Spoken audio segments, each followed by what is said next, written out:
She has penned down a book, Glass Ceiling in India, a challenge for HR. She has been the international speaker. She has been invited to speak into the international conference at Dublin, and she has received number of awards at university level. This introduction of panelists, I welcome all the panelists, and this panel discussion on vision for social work education is very important, that these panelists coming from diverse background, having the national, international, regional exposure and a long experience. And we have the able chairperson to guide us. So I, with humbly request to Professor S.M. Sajid to lead this plenary session and conduct this plenary presentation in this plenary session.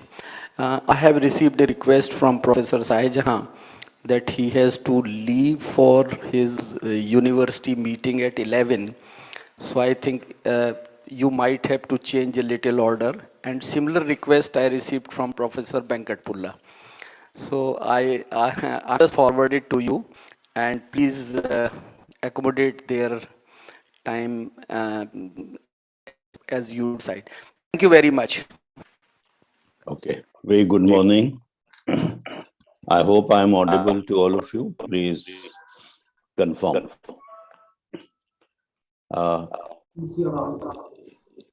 Very good morning to all the panelists. Professor Sanjay Bhatt, thank you very much.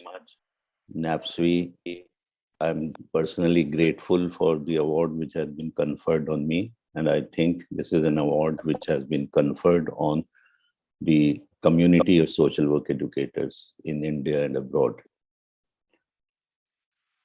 The session today is very important. We need to, I would call it not a long-term planning, but I would call it as a medium-term planning, because for a profession like social work, the long-term is very, very long. So 2030, that is the time-bound kind of a planning and envisioning of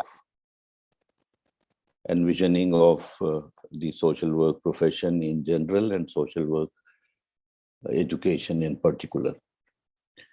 As has been requested, so I would change the order of the speakers. I think we have now nearly 80 minutes available to us for this session.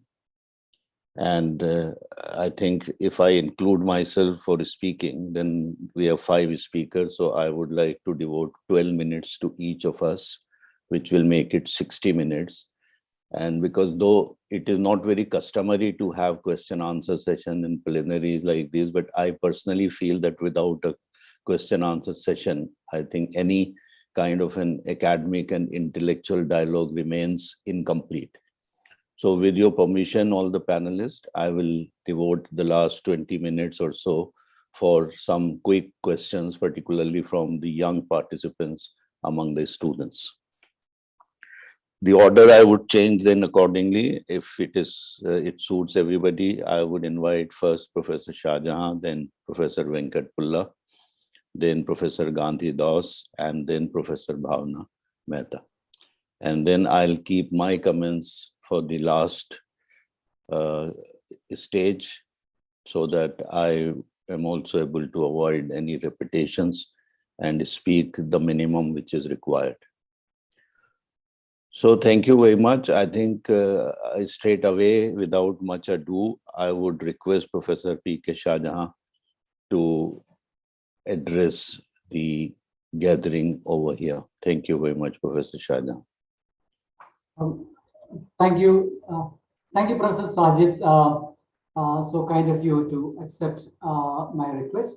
But however, I suggest that Professor Pulla has to leave for a meeting, and maybe it might be a good idea to give him the first chance because he has to go for the meeting immediately after.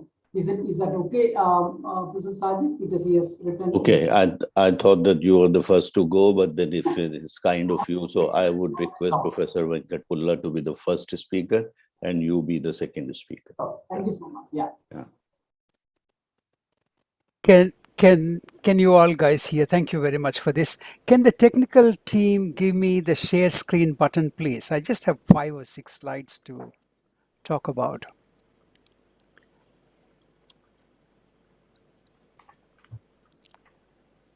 It says host disabled the sharing of the screen. If it is possible, otherwise I can just go as it is. While the button would be open, I suppose somebody will just send me a message.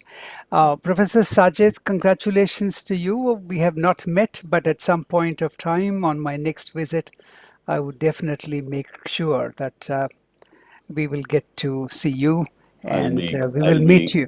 I'll be equally keen. Yeah. Wonderful.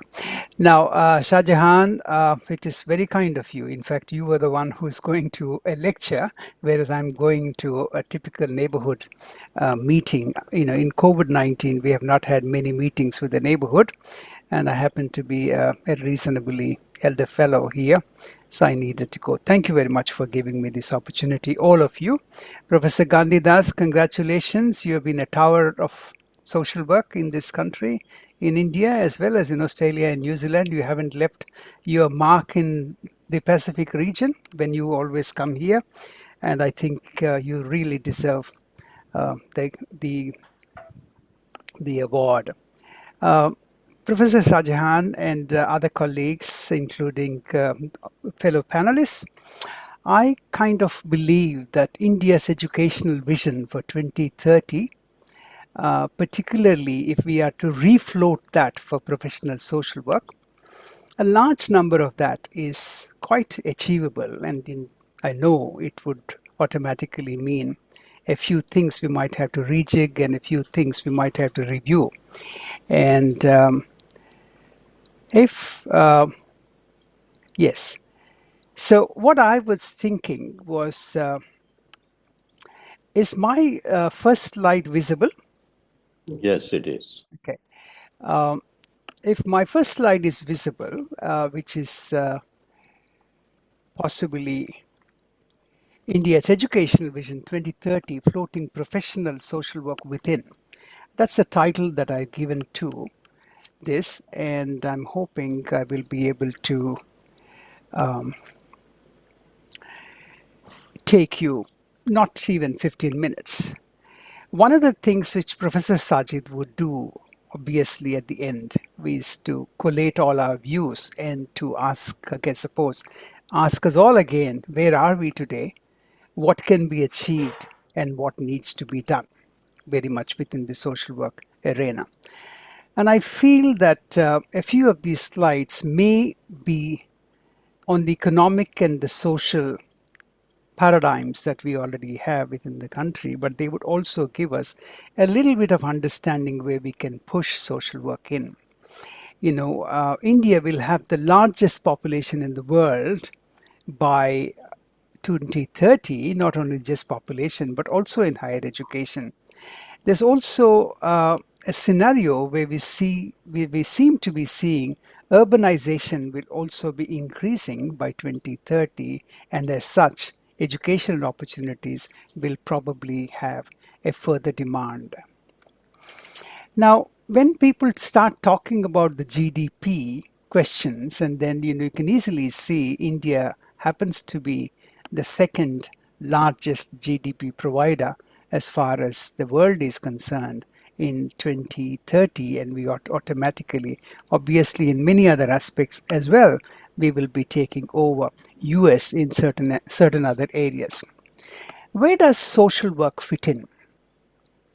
You know, when people talk about industry and services sectors in India would require a gross incremental force of 250 million by 2030. This is Federation of Chambers of Commerce and other researchers who have provided that data. It talks about that much of manpower that we would be looking at. And India could also become potentially a global manpower for skilled manpower in various other areas. Social work is obviously included in that. So social work in India, from definition, seems to be fitting in the services sector. You know, it's a very grossly misunderstood sector. They put a whole lot of things in this sector, but fair enough, they call it services sector. So what probably we need to do is refigure the new and emerging avenues that we could have in this services sector. They put IT, they put school, they put allied health, they put infrastructure, they put industry. They put construction industry. They put a lot of things under service sector. But I think what we are talking about is we got to rejig our social work to meet also the needs within that particular sector. Within the demographics, I kind of feel that if we do become a most populous country by then, by 2030, and our urban population is thought of to be around 40 or 41% at that point of time, we also probably need to look at what would be the percentage of young people at that point of time. It says 18 to 23 years are expected to reach something like 142 million, which is 10% of the above total. And where would these people be? Largely, they'll be seeking education. They will be consumers of the educational industry, and that possibly needs to be thought about. And what is it that we would probably need to do in social work? So the few imperatives that come to my mind from the perspective of social education, I try to basically look at them from the social implications, the economic implications, and of course, more importantly, also the intellectual implications. And I will render these implications by each slide. One of the imperatives from perspectives of social work education is certainly more schools of social work surely would be needed. A few years ago, when when we heard from Professor Sanjay and the team at INPSWA when they wrote that beautiful book and the directory of 500 odd schools of social work, and I understand there's a new directory coming up soon. One used to think, wow, what a huge growth. It's almost like mushrooms, they're growing. But then the question is, we probably need to think in terms of qualitatively also improving the existing growth and at the same time not stop that growth. There is a great need for that growth to obviously expand because the demand is there, and what probably we need to do is qualitatively encourage that growth to be absorbed by, to be taken care of. So what we need to do is, we got to create roles that will create greater awareness in human development and in the social indicators. And the social indicators that we would be looking forward to work with: life expectancy, that's an area to work with. Health itself is a major area for social work to work. Various roles can be thought about. Gender education, that becomes a very important thing. And I think we need to think in terms of transformative ideas from social work as to how do we implant ourselves in that particular arena, right from Anganwadi or Balwadi or kindergarten or whatever that we have got, right from that angle, that age group. And also how do we enter into the bachelor's degree in education, because this is a social issue, and take it there and implant it right from the beginning. Gender education, specifically the girl-child concerns. Sanitation, of course, the present government is very, very keen on that. And not only the government, I suppose it's a human right to consider sanitation as one of those rights. We got to work in that particular area as well. Law and order is also emerging as an important area, and crime, deviance, and all those areas where we need to probably be thinking about revisiting.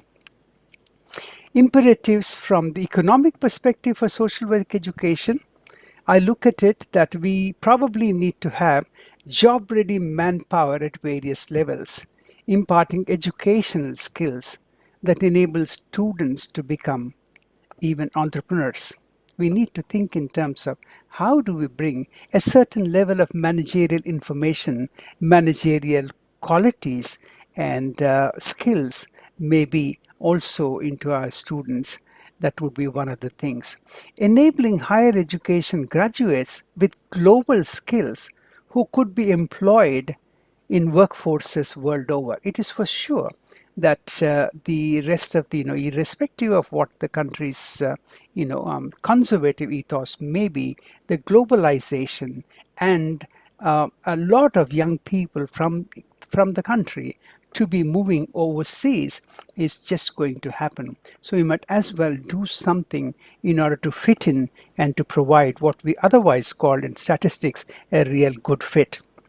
So creation of roles at the district and block level that could use social work skills is something that also comes in my mind, to actually start discussion with the state and the federal government, the central government, in terms of district and block level roles for social work. The next slide is also again a bit on the skills as to what could we do in terms of giving. The skills that I'm looking at is developing project management focused skills for the students, developing applied research focused students, increased interaction with every field of human endeavor. In other words, if there is what is called a nighttime, the offices, what are called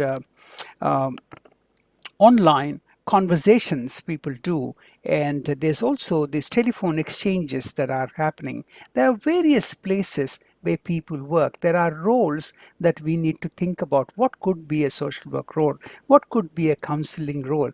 If there are 25 to 200 people working anywhere in the world, in any of the occupation, it is possible for us to think in terms of a very possible positive social work role. The field placement beyond the conventional areas that we have got, urban placement, rural placement, think in terms of different kinds of placements as we are trying to do even in the Western world.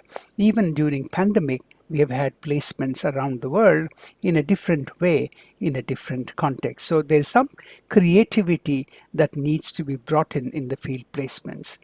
Then also, this is something which I would like to humbly bring to the notice of many of us, that is advanced literacy skills for academics in colleges, shibirs, more like colloquiums, more opportunities beyond these conferences are really required. Advanced colleges are required, and they should probably be imparting people. Now that you've got a job, you need to know what you need to do in that job. School teachers have a bachelor's degree in education, master's degree in education. What do we have? We don't have educational methodologies. We don't know how possibly to teach. So there's a little bit of science and art of teaching that could also be imparted in addition to what we might take from a Professor Shahjahan from Tata Institute or Professor Sajid or anyone else who's an expert in the trade and learn from them. So that's an important area that we need to think about. And whether it is Jalna or whether it is Nanded or any place that we have got, we need to see that our manpower which is treating and teaching students is quite qualified, and as qualified, if not as qualified as what the national institutes are, but at least somewhat coming closer. Slightly radical view that I have is, I think it's not a bad idea. It's open for debate. Maybe we should have research-focused institutions, a critical role in addressing economic imperatives, including forecasting. What happens in social work? How many more social workers would I be requiring? How many more people would I be requiring in the health? How many more people will I be requiring in the field of juvenile justice? That is something that we should probably be thinking about. And I'm also thinking that maybe a debate or a discussion could take place on MSW career-focused institutions, practical including critical skills, and then of course the BSW institutions or BSW foundation-focused roles, skills that meet basically the medium level positions that may not necessarily require critical skills, and people can actually move from one to the other. The other thing, right at the very beginning, I have said globalization imperatives in social work education will ride rough in our agenda. Whether we like it or not, it's coming. So as a result, international universities will rush into the market. Increased competition will be there. Digitalization and hybrid participation is something that you need to be thinking about. It's a great opportunity to supply manpower globally. So therefore, there are a few other ideas that I throw.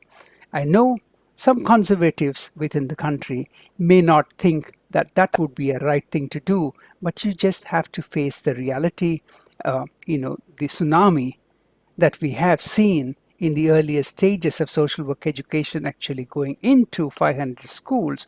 Now we'll be facing a higher reality and becoming a much more, we've got to think in terms, review it, become realistic. International universities, as I said, will rush into the market, increase competition. They will obviously tell us what we need to do. And of course, as I said, it's an opportunity for us to do.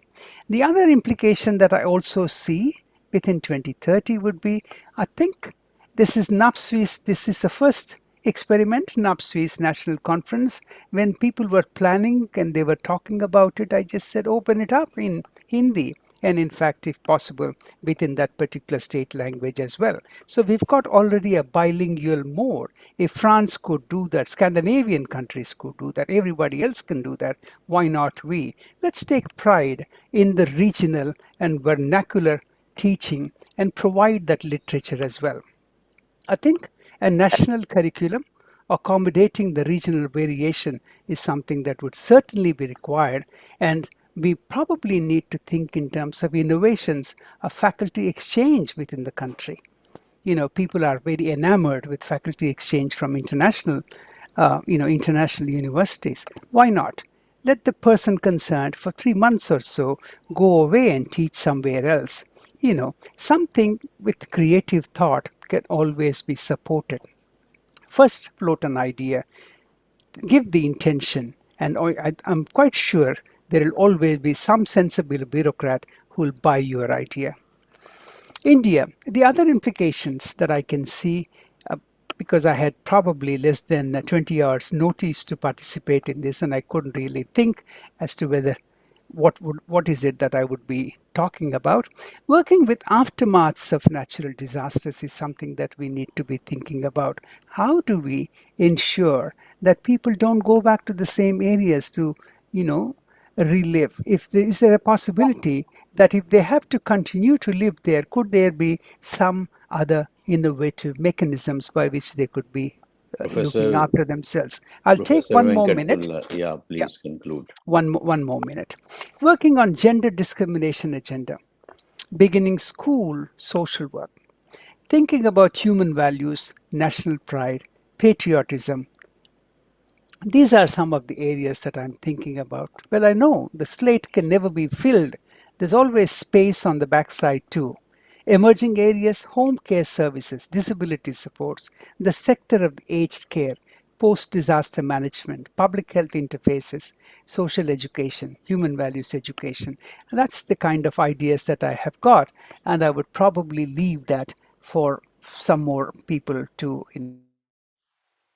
comment about and to take the debate further. Thank you, Professor Sajid, for giving me this opportunity. Thank you very much, Professor Venkatpulla. Extremely grateful to you for giving some very interesting and very comprehensive opening remarks, I must say, for the panel to further deliberate upon. And also thankful to you for touching on the demographic features which I had included in my presentation.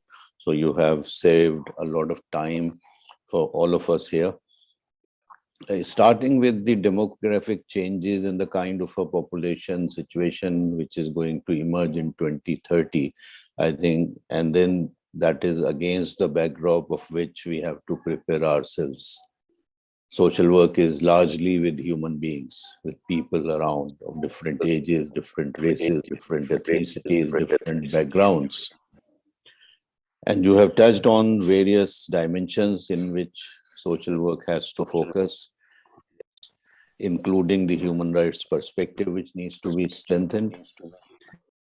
And then the very critical need of training and development of the social work educators themselves. I think that filling the gaps where they exist, and also the idea of promoting kind of a cooperation and dialogue within the community, within the country, rather than only focusing on the international kind of an exchange and collaboration. I think we need to learn a lot from each other within the country, and that is an area which we need to focus further on that.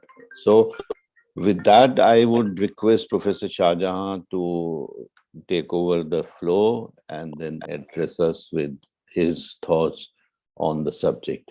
Professor Shahjahan, please. Thank you, Professor Sajid. Thank you, Professor Venkatpula, for giving an extremely interesting directions in which one could move.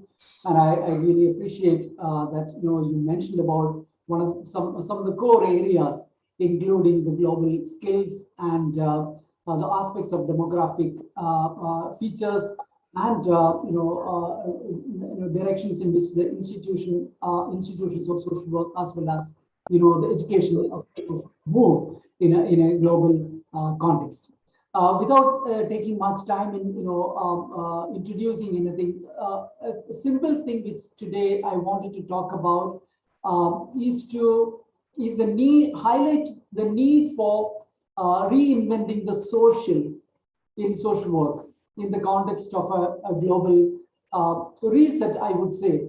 I had a couple of sessions with INPSWA and Kerala Association of Social Workers on some of the related topics, where I was talking about essentially how the pandemic has brought in certain kind of situations which is in a way we are moving in a situation of global reset, like what we have seen in the World War, as well as the global economic crisis at different points in time.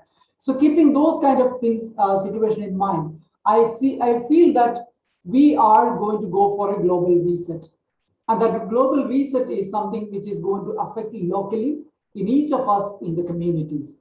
Just to give you some highlights of it, that when we have talked about the global pandemic, the COVID-19 pandemic, when it is seriously attacking the core of the societies, be it the horrendous death toll of more than 5 million across the globe, or maybe more than 260 million people losing full-time jobs, or for that matter, the most marginalized communities getting further marginalized in terms of people who are living in poverty, older persons with disabilities, having comorbidities, all of those things, homeless people, all of these different groups are going to be in much more vulnerable situation in a COVID situation, and even in a post-COVID kind of situation, because the kind of troubles which the pandemic has unleashed on people is actually seriously attacking the social in every sense. So there are quite a few scholars which are talking about the impact of this COVID-19 pandemic, which is going to increase the inequalities which I was talking about, which is going to bring in more and more exclusion, which is going to bring in much more stark forces of discrimination. This is going to be a very, very serious concern for us. While the pandemic has opened up a lot of opportunities in terms of meeting people without having to travel and exchange ideas and exchange knowledge, but some of the thing which we have been very, very at the core of our work is the social interactions and social engagements, and how this is affecting is something which we need to seriously think about. To me, the impact of such a global pandemic is at the level of individual level, where individual marginalities, all those things which I've mentioned about, the interpersonal level, the children without going to schools, studying everything from home, facing everything probably the home and the immediate environment can provide or not provide. So those kind of interpersonal aspects are coming in. Many mental health issues, stress-related anxiety, depression, suicide. So all of those things are coming as fallout of this kind of a pandemic. And this is going to stay. It's not going to come down. That's what many people are talking about. And finally, at the third level of the society level, how the society is going to view things, with the social getting disengaged from the scene. And what I've been talking about earlier also was that there are a lot of secondary risk in addition to the death, in addition to the loss of livelihood, employment, all of those things. There are secondary risks which are being opened up. This is predominantly in the sector of mental health, a lot of intimate partner violence or domestic violence, or increasing addiction. These are all kind of secondary. We normally say in the kind of epidemics and all secondary infection. So this is kind of secondary risk which we are facing. And when I talk about inequality, I also mentioned in a few of my previous sessions with the different groups that a simple example of inequality can be seen from the vaccine inequality which exists across the globe. When the less developed countries are significantly lower in terms of the vaccine rollout, the high-income countries are almost, every 1 in 2 people are almost vaccinated completely. Whereas the low-income countries, maybe only 4.51%. This is the World Health Organization latest data of October 2020. This says that almost 70% of the people, when it is vaccinated in a high-income country, we have less than 4.51% of the people vaccinated in low-income countries. And their ability to bounce back is also going to be impacted, or dependent on the way they are going to spend more money on health expenditure. In order to vaccinate 70% of the people, which is considered as full vaccination in global standards, it only 0.8% of the income has to be increased for the high-income countries. Whereas for the less developed countries, it has to be increased by 56.6%. You can imagine when low-income countries do not have the necessary income to increase vaccination, the longer period of lockdown, longer period of people being out of work, and that too, particularly the informal sector workers, these are the group of people who are going to be significantly affected by this. Now, when talking about the global reset is in the form of the health and well-being. How are we going to look at health and well-being? With large number of tertiary care hospitals available, with very less primary health care available in the country, we have seen states which had good public health care system has done very well. Whereas the states and regions which had very, very poor public health care system has actually gone into several rounds of infections and reinfections and inability to come back to the normalcy as soon as other regions could come. We have seen significant impact on education sector. Education sector has undergone a tremendous change, and don't think that this is going to stay away from after this pandemic has receded. It's going to stay with us for a longer period of time. The online, the hybrid, the mixed type of engagement in educational delivery is going to stay with us. And in fact, national education policy is promoting those kind of things. Without having necessary digital infrastructure, reaching out to the last person in the country, this can have a very, very long-term impact in terms of educational achievement of people from poorer regions and societies. The economy is economy and society is in a serious turmoil. So what is going to happen is that the role of the state and the civil society in ensuring welfare for its people is going to be significantly changed, and that's what we are going to see in the days to come. So moving on to social work, Professor Venkatapula has very beautifully put many of these issues. But what we have seen in the several literatures which have come in the post-COVID situation from the social work fraternity talks about how the social work organizations have to remodel themselves in working in such kind of a situation. An unprecedented magnitude of and suddenness of the issue which has come before us. the way we have the kind of inequality which exists is getting represented in social work responses as well. And when social work is essentially relying on the social, so to say, when the social interactions are limited, when digital interactions are having its own limitations, the social work, when we care about the well-being of the people, the social and in social work gets seriously disrupted. And the core values of social justice and dignity, when we talk about human bodies floating in Ganga and dignity at life and dignity at death, both are very, very important. These are significantly affected.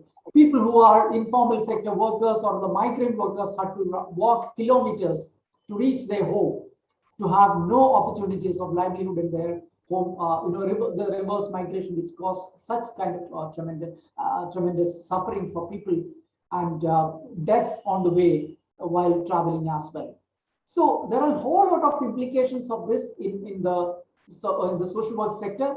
When the technology is going to rule, artificial intelligence, automated systems, drone delivery, telemedicine, telecounseling, all of those things are going to be some kind of a reality to come.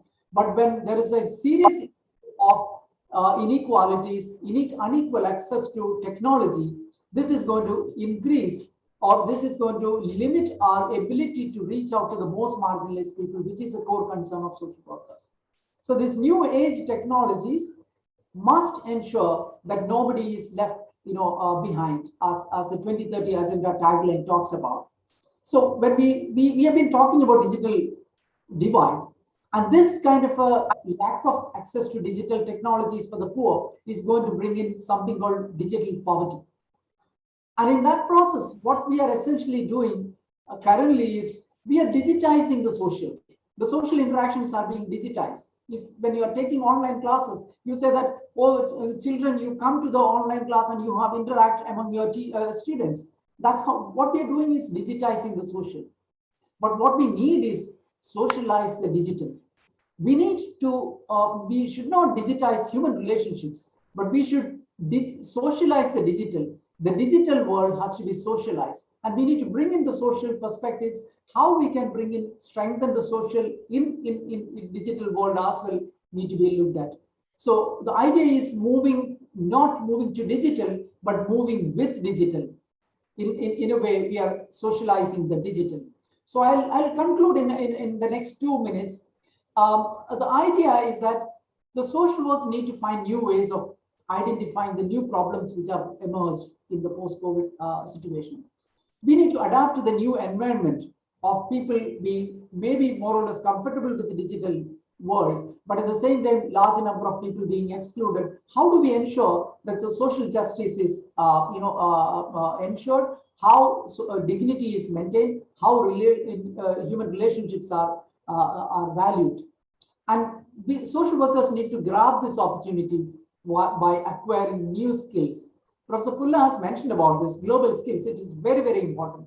And these global skills are important. And there is a McKinsey's study which talked about studied across 18 countries and more than 18,000, I think 100 plus countries, and more than 18,000 people have been interviewed across different disciplines. And it was found that it is not the core professional skill which is relevant for people to get good employment, good earning, good contribution, good job satisfaction. It is essentially the skills which are probably something considered as soft skills or additional skills like cognitive, interpersonal, communication, ability to take decisions. All of those things are extremely important. So it's not the core social work principles we are not bothered about. We are very much there. But what we consider as affiliate skills like cognitive, interpersonal, communication, mental flexibility, planning. Professor Pulla talked about the project planning and things like that. Even work plan development, time management, agile thinking, logical reasoning, understanding biases. So these are, we think, consider as given, but it's not essentially, our social work programs are not essentially focusing too much on it. And finally, there's leadership and digital skills. This also we need to extremely be careful in making sure that our social workers of tomorrow should have the ability to stand aside many other professions, because what the COVID-19 has brought in was a huge opportunity as well as huge challenge for us to work in partnership with many other professions, be it public health professionals, legal practitioners, social policy experts. All of this collaboration and networking is very important. So my humble suggestion is that when we talk about demographic dividends, if our people, including social workers, are not equipped with the necessary skills which is required for a 21st century engagement and in a post-pandemic world, the demographic dividend will become a demographic disaster. Because if the people are not skilled, if the skills are not there, the same set of people will get into violence, get into all kind of disruptive activities. There is enough literature and scholarly work to talk about how lack of education, lack of skills, lack of employment can lead to a disruption in the society. So in order to take this forward with students of social work and educators of social work, I think we must rethink about the skills which we need to impart for social work students in the days to come. And those new age skills, whether we call it 21st century skills or adapting to the new environment and new challenges which have been posed by pandemic situation, these acquiring new skills in ensuring that inequalities are reduced, no one is left behind, and the socializing the digital and bringing back the social into the discussion of social work and bring back the essence of, or recast the social in social work is going to be very important for the global reset in the days to come. Thank you so much for giving this opportunity, and thank you, Professor Sajid, for excellent way of putting things across. Thank you. Thank you, Professor Shahjahan. Thanks a lot for excellent time management. And I think thanks for some very stimulating thoughts which you have presented in this brief presentation. I think no doubt that this pandemic has actually woken up from a slumber, not only social work profession, but I think all of us in the society, which includes politicians, bureaucracy, other professions, the infrastructure and others. And I believe and I hope that this is only a passing phase. But I think the crises which are going to happen in the human society, some of them natural and some of them humanly induced kind of, or the man-made crisis which keeps on occurring in one form or the other, will require us to respond to the crisis emergency situations. And I think it is high time that we gear up, we prepare ourselves for those eventualities, and also see that though we would not like them to happen, but they are there and they cannot be completely avoided or prevented from taking place. I think the very core issue which you have touched upon, which I would like to discuss further and in the question answer and concluding remarks, is about the social justice and dignity and human relationships. I think that is the core of social work, and that is where I think our performance leaves much to be desired. And we also have to assess whether really what are the kind of inherent limitations and capabilities of a profession like social work to achieve that kind of a social order nationally and internationally. And I think this is a very creative thought which you have proposed, that is not moving to digitization, but moving with digitization and then socializing the digital rather than digitizing the social. I think that these are very creative thoughts, require some very serious thinking and actions in that particular direction. So thank you very much for that. I would now request my third co-panelist, Professor Ghandi, and I invite him for his presentation. Professor Ghandi, as you know, we have decided that we will allocate around 12 to 14 minutes for each of the presentations. So I'll request you to please address the audience. Thank you very much. Thank you, Professor Sajid, and panelist, and Venkat for some nice words. And I will not even take, I think, 5 minutes.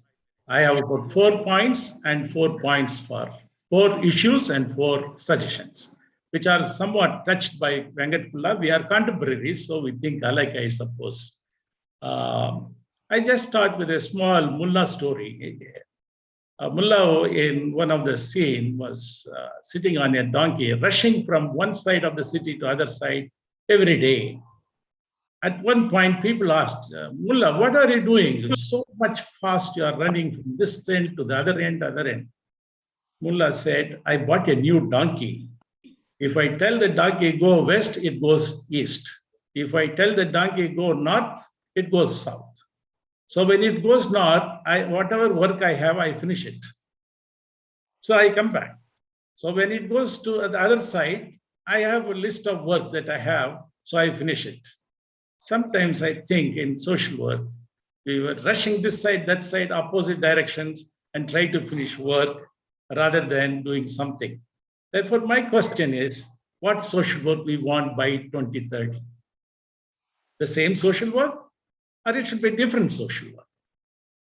We tinker more with our fields of social work, not with methods of social work. Tinker, I mean, I loosely use that word. Now, social work education being introduced at the level of college, even at the level of +2 now.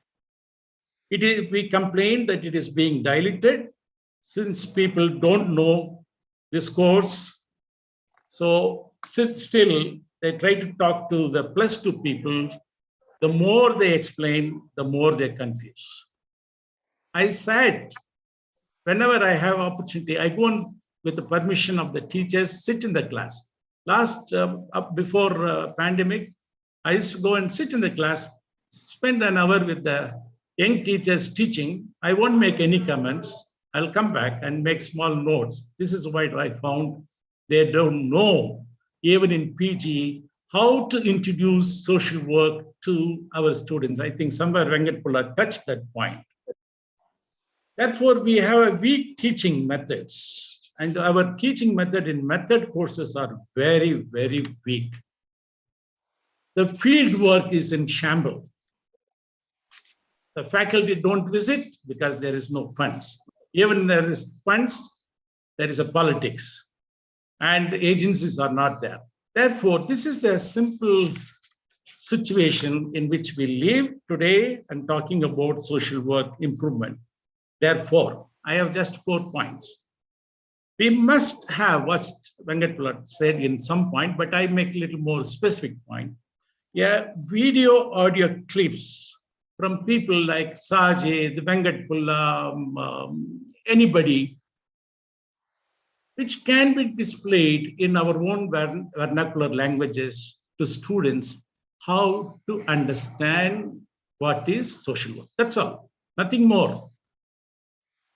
There are video audio clips which Shahjahan was telling about digital, socializing digital. Let us socialize the digital, let us social workers kind of digitalization. Let us make it. Use digital and use number of scholars now available around the world to talk about how to introduce social work to a PG student, to a UG student, and a +2 student. Nothing else will now improve, not direct lectures, not the Zoom lectures. This is number 1 point. We must prepare a strong staff development program or human resource program separately for +2 teachers, undergraduate teachers, and postgraduate teachers. This must include a lot of practical exercise where like people like him can make it. Because field work exposure is limited, but this can be converted into a number of small exercises where rigorous process. This is what management theory succeeded. They had our group work, which we used to teach, they structurized the group work, each principal about 25, 30, 40 games, all based on our group work practice. If you look at, I have gone through these exercises, psychologists, there is big money making, but let us structurize, put exercises for casework, group work, community work, lot of exercise, which a structured learning experience or lab experience, they call it. But I would say we can practically make lot of exercise in PG, UG staff development program rather than lectures and teachings, because we spend a lot of time in teaching them. And therefore, it is very important we make lot of lectures. My last point, what Venkatpula said, or somebody, or maybe, it is time Sajid as the registrar of the Jamia Millia, he knows how the university system works. The economics have started. Social science in Broadway started. We must establish a Center for Social Work Studies and Research, which would assimilate what is going on, what can go on, and reflect on that. And exclusive with 500 institutions offering a Center for Social Work Studies and Research. Can be for Asia Pacific, it can be for Europe, that is different. But there is an urgent need to reflect on Center for Social Studies and Research so that we can take it, much more action, research, inflow, a cross ventilation that will help us strongly in strengthening the method courses and practicals. Thank you very much. So I kept my time. You not only kept your time, you actually gave a lot of time to others by economizing on your own time. Thank you very much, Professor Ghandi. I think this is a rare ability which we, particularly the social work educators, need to learn. And that is to say what we want to say in as few words as possible. So we are so tuned into 45 minutes lecture or 1.5 hour lectures that even in our personal conversations, sometimes we forget that time is very, very precious, if not ours, at least that of others. So I am really grateful to you, Professor Ghandi. And also it shows that the time is not a constraint in actually sharing the very, very thoughtful ideas which you have done in a very short period of time. And I agree with you, and I think everybody present here will agree that fieldwork is a very critical part of social work education. It is actually the soul of social work education, and this is perhaps the most neglected part of social work education in the present scenario. A major reason for that perhaps is the mushroom growth of the institutions without adequate faculty in place, without trained people in place. And that is impinging on the quality of social work educators and therefore the quality of the social work professionals currently. So I agree that the staff development, which you mentioned at the different levels, undergraduate teachers, postgraduate teachers, and others, is required. The experiment of the academic staff colleges has not really delivered to that extent. We have tried, in my own personal capacity as the director of academic staff college at one point of time, tried to organize a social work refresher course. But by then the requirement was about 40 teachers have to be in place. I'm surprised to know there were hardly 12 or 15 teachers who opted, and therefore we could not organize the program. I think this is another area which needs to be paid attention. The idea of the Center for Social Work Studies and Research, I think, needs to be really pursued further. And without the UGC support and the Ministry of Education support, this will not be possible. The earlier kind of centers, like we used to have the panel on social work education in UGC, which has been scrapped. We used to have a center at the TISS for social work education and training and faculty development, which is no longer available there. And I think that is affecting the quality of the social work educators and the social work teaching learning process considerably.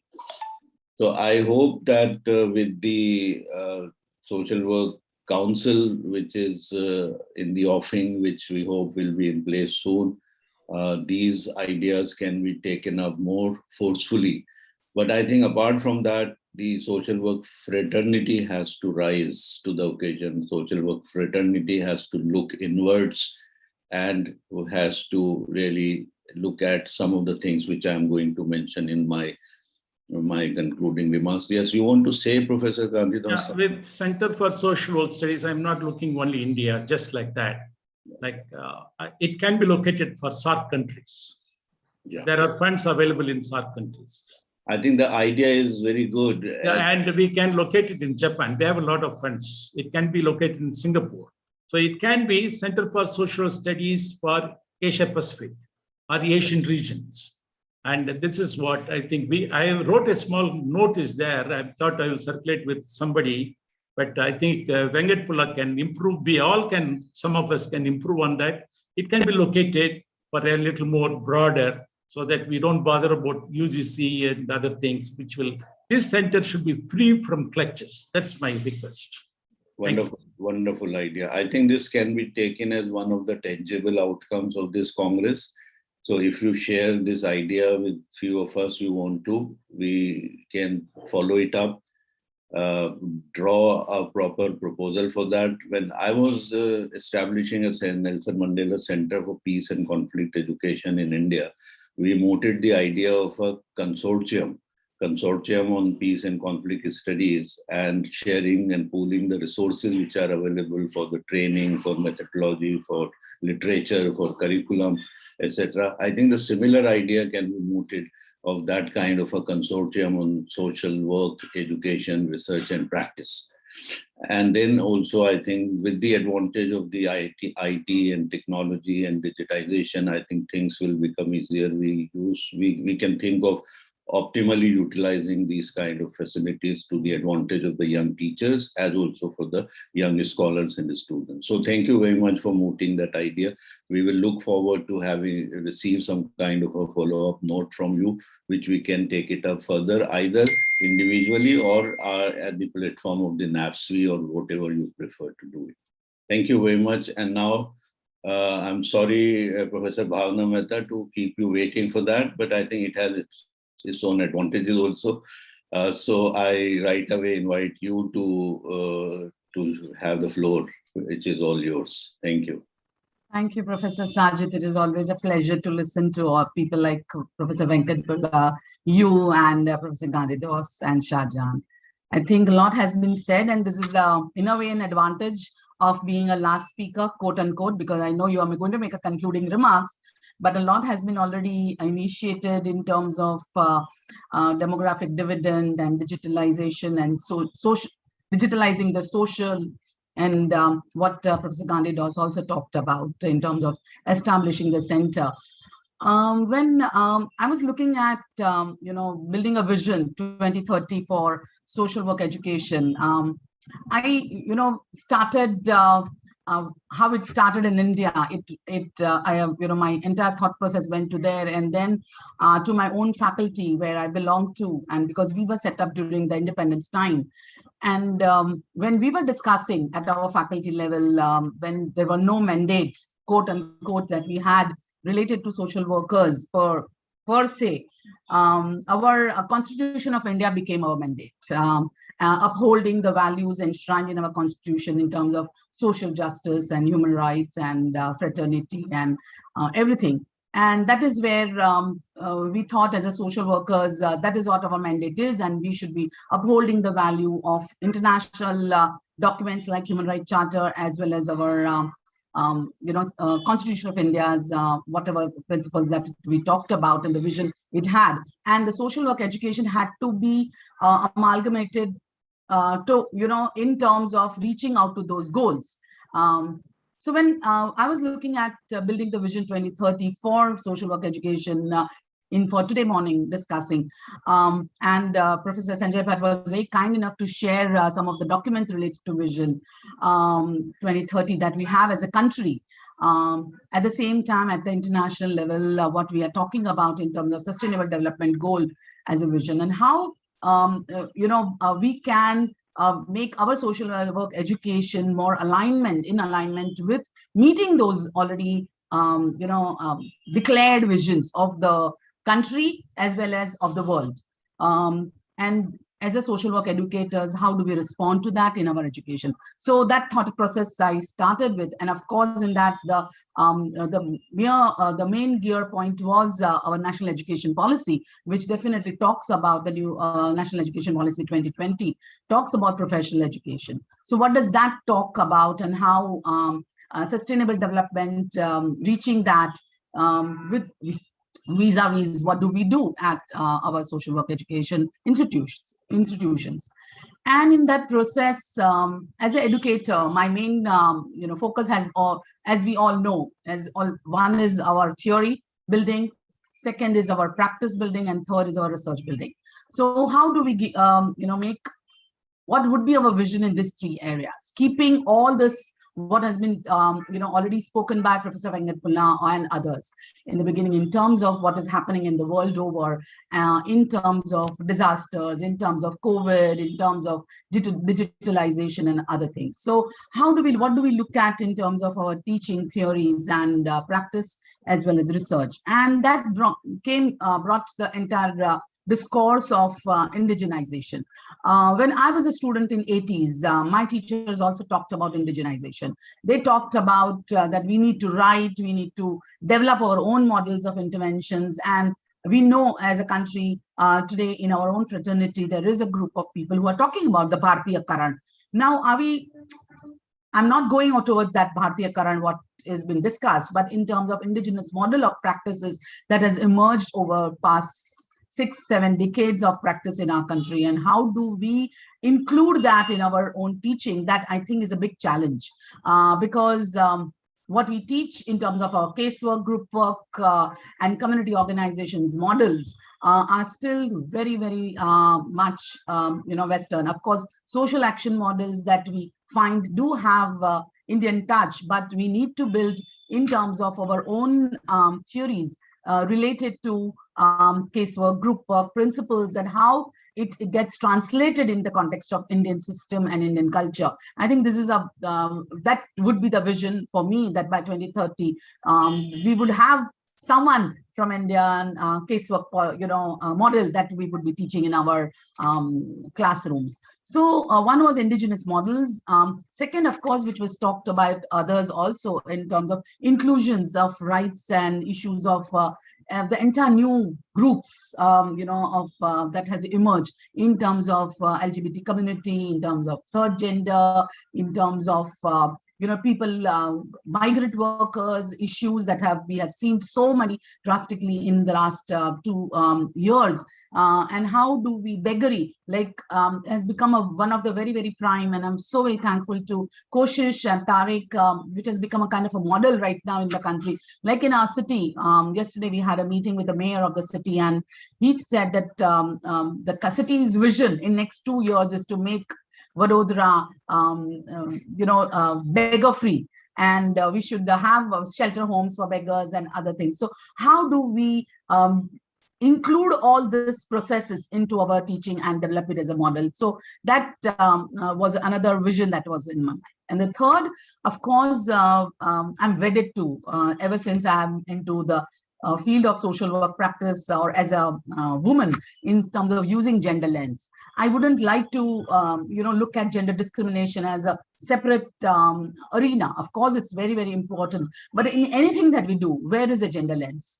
And how do that our social work education prepare our students to use this gender lens and the lenses related to all the marginalized groups? I think that is very, very important. We cannot have it as a separate category, but inclusion of it into anything that we do. So when I'm talking about all the methods, I'm talking about any background courses or in any of the fields of social work, gender lens is equally important, and that needs to be part of our social work education. So that was in terms of some ideas related to my theory and teaching in terms of social work education. In terms of practice, which is again so very important part of it, is the soul of social work education. In terms of the settings that we have been using all these whiles, like we started and we still teach in our faculty 5 major settings. But Professor Venkatpulla did talk about the climate change and tsunami and all that has environmental issues that have come up. So how that also becomes a very, very important part and rather integral part of anything and everything that we do. That is that needs to be established in our, and that would be the vision in time to come. The second very, very important area which I witness, observe, and we feel so very strongly in terms of, please pardon me, I don't mean to offend anyone, but in terms of the entire culture of voluntary organizations, civil society organizations, we see it's fading away. And what is the new entire group which that is emerging is corporate social responsibility, the corporate taking up the role which state has been playing all this while. And they have a mandate related, which is again in alignment with SDG. Whether we like it or not, it is there. And we need to make them as our partners. And how do we prepare our students to make use of this very strategically and to our advantage? I think that is very, very important. Like many of our students join the CSR organizations as managers, as directors, as CEOs, and whatever training that we have given, I'm sure will shape the way CSR would be conducted. Of course, it has a conflict of interest, but whether we like it or not, it is there, and we need to make best use of these opportunity and make them partners. So I think our social work education need to be more and more consciously using in terms of our practice. Of course, sustainable development goals is our area of interventions in terms of poverty, hunger, ocean, all those groups, I think needs to be very, very consciously being implemented into anything and everything that we do. Research, third area of social work education, very, very important in terms of the types of researches, the methodology that we have been using, and the areas of research that have been taken up. So I think qualitative research is more and more inclusive, perspective would and documenting that processes would definitely enrich our theory, and it will become more like a cyclical process. The next point very quickly I would talk about, which I think was shared by one of the speakers earlier, was internationalization of social work education. But I would like to go one step forward to say internationalization of Indian universities. I think while many universities would like to come to India, that has been said, I think as a university, as a school of social work, we need to be also preparing ourselves to go across borders. We get a lot of students nowadays from Afghanistan, Morocco, Tanzania. I think these are the catchment areas where we can be spreading our wings and try to have Indian values and other things shared there. The next point was, of course, very, very related is which has also been touched, is quality of social work education and council framework, which Professor Sajid, you also talked about. So I'm not dwelling it, but I think it's very, very important to talk about quality of social work education. We have these mushrooming schools of social work, and linked to that is the higher payment programs, because most of the schools of social work charge hefty fees. When we started the Bachelor of Social Work program, the biggest, we had a kind of a case going on to say that the purpose of social work education should be to as economic as possible, so that person from margin can also take part in it and can study it. So if we know that the state is reducing its support to the universities. So in that context, how do we make our social work education more and more economically, so that others and people can take benefit out of it? And the last point, of course, which is in terms of economic development, and which our country's vision and our Honorable Prime Minister's vision is to build the $10 trillion economy. Of course, it's going to come with a lot of its own fallouts, and how as a social work education institutes are prepared and responding to the challenges that would be emerging out of that. It talks about integrity, it talks about accountability, it talks about sustainability. And I think as a schools of social work, that this has to be part of our overall teaching learning processes. I'm just last point, and I would conclude, is that we started from this year at the Faculty of Social Work, Maharaja Sayajirao University, a 5-year integrated program in social work, and which is in alignment with National Education Policy 2020. So it's a dual degree program, and our entire field work we have geared towards SDG. So every year is marked for 3 goals, which has been put up into Sustainable Development Goal, and how as a faculty can we partner with organizations working on it, or as a faculty initiate field action projects which would eventually demonstrate the social work interventions plan. I think demonstrating our work, making visible our work, and establishing ourselves as a profession, which has been, we have always talked about, should be the vision of 2030, that at least by end of 2030, social work, yesterday that mayor said anyone can do social work, and that statement, I hope that we can change and say not everyone can do it. It will be only the schools of social work pass out graduates would be eligible to practice social work. With that, thank you so much. Yeah. Thank you very much, Professor Bhavna Mehta. Extremely grateful to you again, I think, for making my job much easier. If I have to summarize what you have presented, I think in 2 sentences, is that the social work has to demonstrate itself why it is such a prestigious profession, why it is a practical profession, and then we need not keep on saying it ourselves, but let others speak about it, and let our work and contribution to the society speak for itself. And that is where I think the social work as a profession is going to be recognized, as most of the other developed professions in the world are. So the elements which you have mentioned, the indigenization, which is a very critical aspect of it, and of course the kind of a distinction between indigenization and Indianization, that is another debate which we'll keep for separately.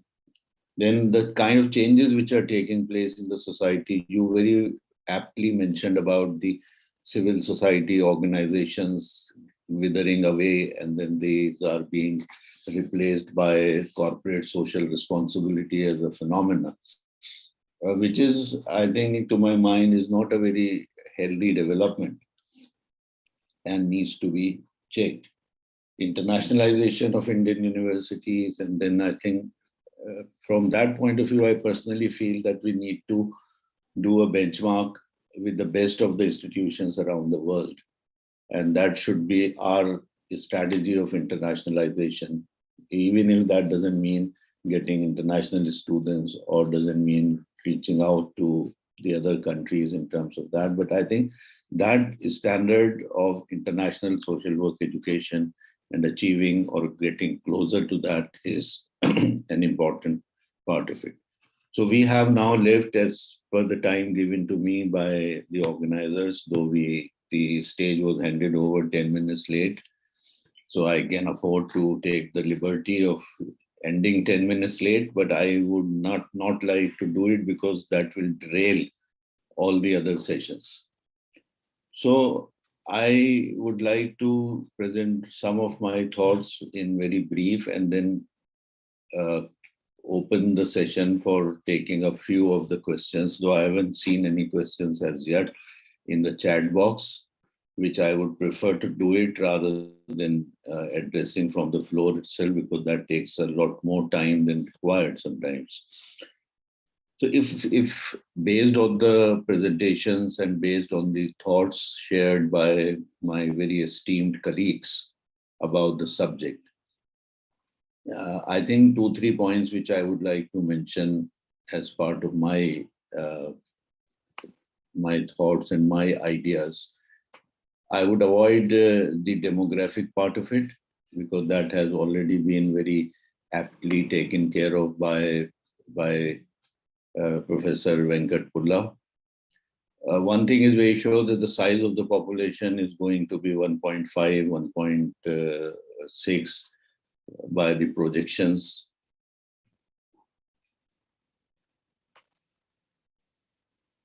I see some kind of a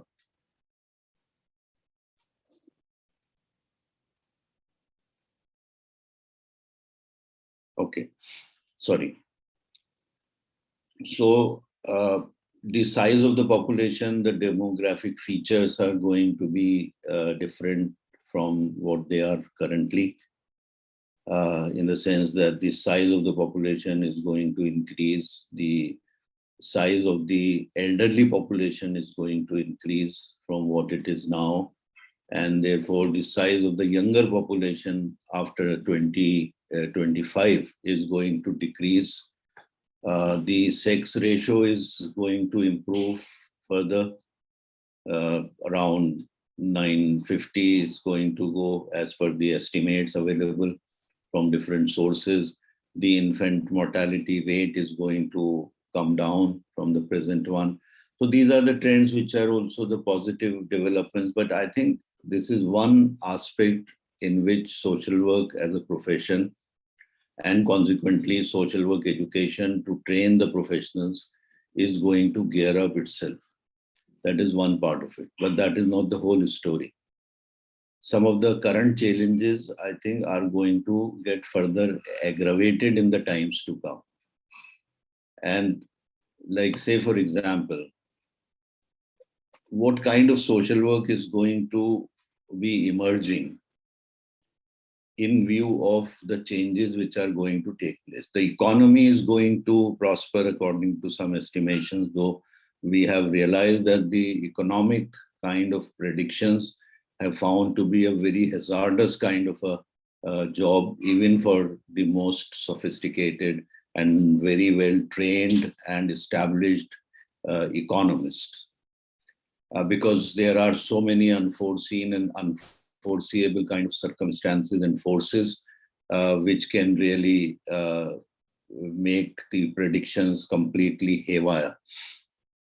But so what kind of social work, when I say, I mean that how different it is going to be from now, where the world over the trend is more towards the managerial social work, where it is state mediated kind of social work, whether it is in the form of SDG, as Bhavna Mehta has said, or is it in the form of kind of a UK model of social work, where the agenda of the government implementation, is it going to be there, or there is going to be a reversal of the current trends? And when I say the current trends, which are more towards the concentration of wealth in few hands, sharply increasing economic inequalities, polarizations in the society, not only in India, world over, the mass consumption stage of the economic and social development according to Rostow, which I find in place in India and resulting in other emerging economies.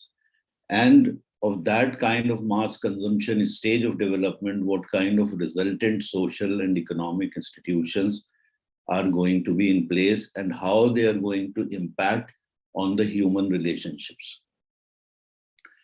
Some of the demographic features are going to cause a lot of pressure on the social support systems, traditional ones, as also on the other formal institutions. Like, for example, already it is felt that in the urban India, the care of the elderly population within the family is becoming more and more difficult, in terms of the spaces, in terms of the kind of qualitative change in the relationship, the concept of obligation, which is changing. That is going to be one of the major challenges. Are there going to be institutional mechanism for the care of the elderly population? And then what is going to be the role and intervention of social work profession either to accept the change or prevent the change. Whether social work as a profession can really prevent that kind of a change which is going to occur in the society, or it has to respond to that kind of a change by gearing its training, development, skill kind of orientations. That is a big question mark, which I think I don't have very specific, very clear answer, but I think that is a question which we need to address. Managerial social work, in terms of the implementation as of the governmental programs and various other programs which are developed with the support of the state or various organs of a state, or the voluntary funding, whether social work is going to do that, or social work is also going to pay attention to mobilization aspect of the human beings, the entitlement aspect of the human beings, the human rights aspect of social work, which is very much a part of the global definition when it come to it. But when we practically look at, I think, starting from the Article 1 to 5, even if you don't have to read all the articles of the Universal Declaration of Human Rights, the first 5 are very critical. So what is our progress and what is our performance report on those particular kind of human rights, and what the profession of social work has been able to achieve and what it is going to achieve in the times to come is another parameter and other framework in which the performance of social work profession and social work education can be gauged.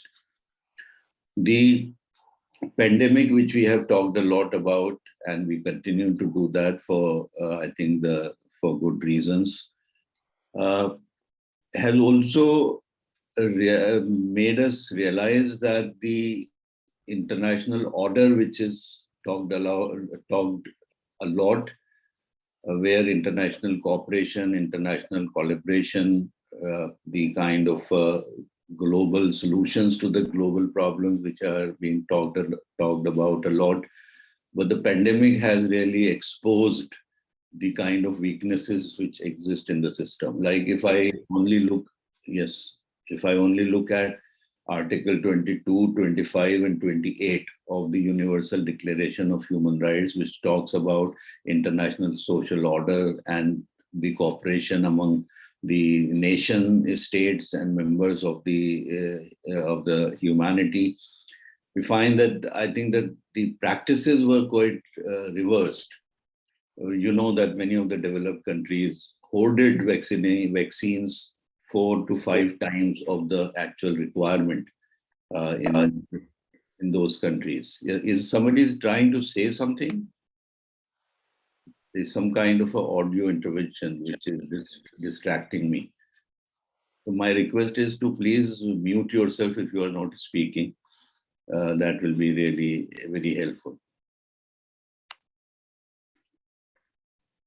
The other part, which I think Shahjahan and few other speakers also talked about, which is social justice, the human dignity and human relationships. That no doubt is going to be the core of social work, continues to be the core of social work. But my feeling, and I wish I'll be proved wrong, is that these forces which are operating against the principles of social justice, equality, human dignity are becoming stronger by the day for various reasons. I think there is no time to go into the causology of those particular things, but the trend which is emerging and the forces which are gaining their strength are about kind of a consumerist kind of a society where the marginalization is becoming legitimized, marginalization of certain groups, certain social groups, certain kind of communities, certain economic classes, etc., is becoming the rule of the day. And then I think the resistance against that is becoming weaker and weaker. would we be able to, or will the society be able to reverse that kind of a trend, and the forces of promoting social justice, dignity, and human relationships are going to gain strength, is a question mark, which I think we need to really think about and see how and why and through what instruments and methodologies these forces for promoting social justice can be strengthened, and what role social work can or is going to play in that direction. I think I have been repeatedly saying that we have taken on our shoulders, which are not strong enough, a lot of responsibilities to see that the social order emerges, which is informed by social justice, equality, dignity, and other very, very important values, which are no doubt are the very sacred values to the profession of social work and to the humanity in general. But there is a difference in terms of subscribing to those values and believing that we can bring about that kind of a change in the social order world over on the basis of our own professional interventions. Unless we are able to really see that all other helping professions at least come together, the civil society institutions come together and chalk out a kind of a common agenda to promote and to resist the kind of changes which are negative, perceived negative changes by the social work profession and like-minded individuals and groups, the situation is not going to change. And therefore, I think the question also comes that social work as a profession, whether it should adopt or it will be adopting an extensive approach as compared to the intensive approach where you can demonstrate the results of your interventions, I think more adequately and more ably, rather than only talking about or giving lip service to certain social value systems. And as a result of that, whether this profession is going to gain strength and acceptance and recognition internationally and nationally is a doubtful proposition. Indigenization has been talked about a lot, but there still remains a lot of doubt about what to indigenize and how to indigenize. There are, I think, in various literatures, there are distinct, different kind of interpretations and explanations given to the meanings of indigenization. Some say it's about adaptation, some people think it is about modification, some people think it is a creation or new knowledge or recreation, etc. And there are as many as, I think, 200 different explanations given in the literature about what indigenization means. In my opinion, it's a very simple kind of understanding of indigenization would mean using the local knowledge which you derive from the society in which you exist, modify, sharpen the kind of intervention strategies and methodologies and tools which are acceptable to the culture in which you practice social work. So it is to make social work more contextual, to make social work more culturally appropriate is the process of indigenization. And in order to do so, I think there is a lot of possibilities and a lot of opportunities. Like, say, for example, I wonder, my knowledge of literature is very, very limited. So please pardon me for that. But I think among you and among others who are vernacular literature, be it Urdu literature, be it English literature, where the storytelling as a social work intervention, as a cathartic kind of communication, can be very well tried out. Like, in order to what Paulo Freire says, conscientization and developing critical understanding about human issues, about the social realities. There are stories available on gender exploitation, on the concentration of wealth and power, discrimination in the society, the kind of a tussle which keeps going on between the economic classes. So the literature by Manto, the literature by Munshi Premchand, the literature, even some of the very, very revolutionary poems by Faiz Ahmad Faiz and Sahil Ludhianvi, who we know more for film songs rather than the revolutionary poetry. If you look at that, explains the situation which is existing even today, not only in India, but in many countries around the world. And we can make a very good use of those kind of very interesting and very thought-provoking and very intellectually stimulating kind of ideas and explanations which have been given. To remind, I think, whenever if you can get your hands on, the most recent one, I think Javed Akhtar and his poetry, he has written a poem on Mother Teresa. And if you have read about that poem, he is basically questioning the social development and social welfare debate in his poem. He says that, "Hey, Ma Teresa, mujhe teri asmat se inkar nahi hai," and then he raises certain questions कि लोग क्यों फुटपाथों पर भूख से तड़प रहे हैं वगैरह वगैरह, which is capturing the reality of the present life. So the point which I am making is that indigenization may appear to be a very, very big word to us, but indigenization is possible at the level of each individual social work educator and practitioner. So we don't need to wait for any kind of council to emerge. We don't need any kind of approval of any kind of a board of studies or university or etc. or the Ministry of UGC.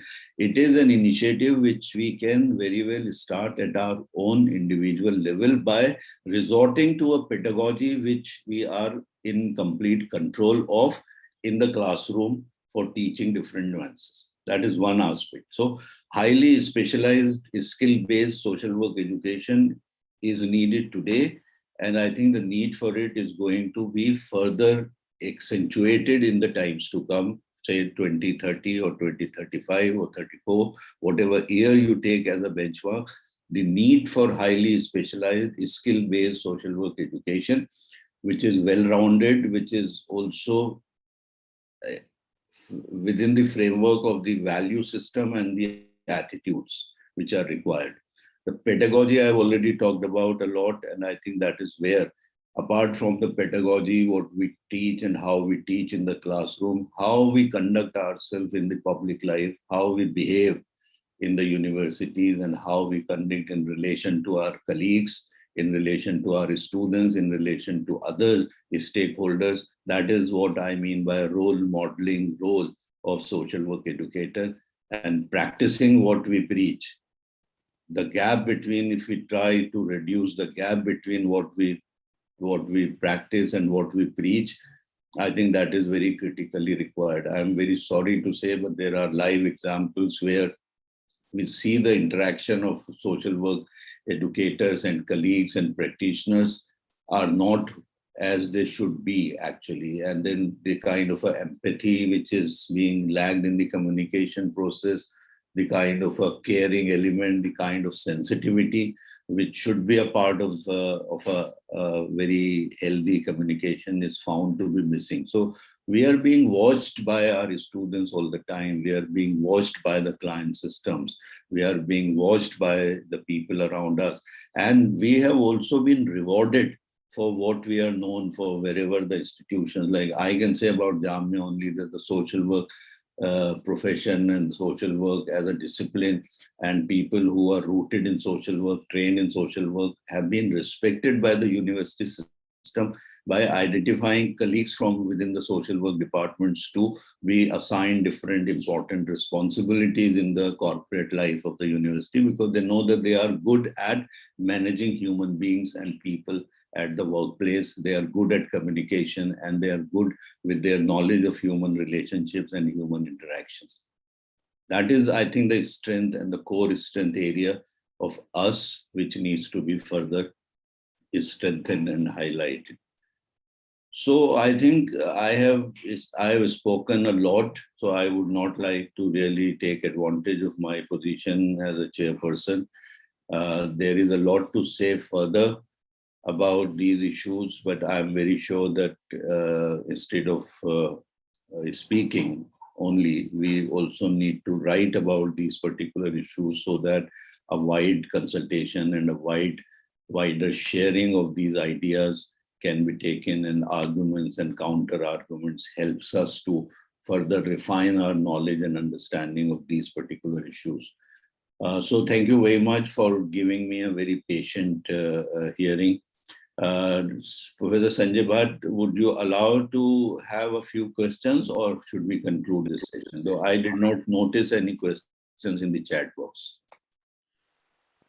There are not many questions into the chat box. Yeah. And also we have 15 minutes ahead with the, and other session has to go on. So Yeah. I think even if they are, we will take care of them while writing and drafting report. So I thank you very much, all my panelists, Professor Venkat Pulla, Professor Ghandi Das, Professor Shahjahan, Professor Bhavna Mehta. I'm extremely grateful to spend time and your very valuable thoughts to all of us. I was happy to notice that this is being recorded, and I think at some stage, if that recording is made available to us, I think there can be a possible transcription, and that transcription could form the basis of a working paper on envisioning social work education by 2030, on which a more structured kind of a dialogue perhaps will be possible. And I thank Professor Sanjay Bhatt and all other organizers for giving me the opportunity to share my thoughts and to facilitate this panel. Thank you very much, all of you. Right, sir. From the organizer side, I also thanks to you and other resource person for wonderful contribution. It is available on YouTube. It has been directly relayed on the YouTube, so many people were watching there. Thank you. Thank you. Very much. Thank you. Thank you so much. We end this session here. Thank you, everyone. Thank you. Thank you, Professor.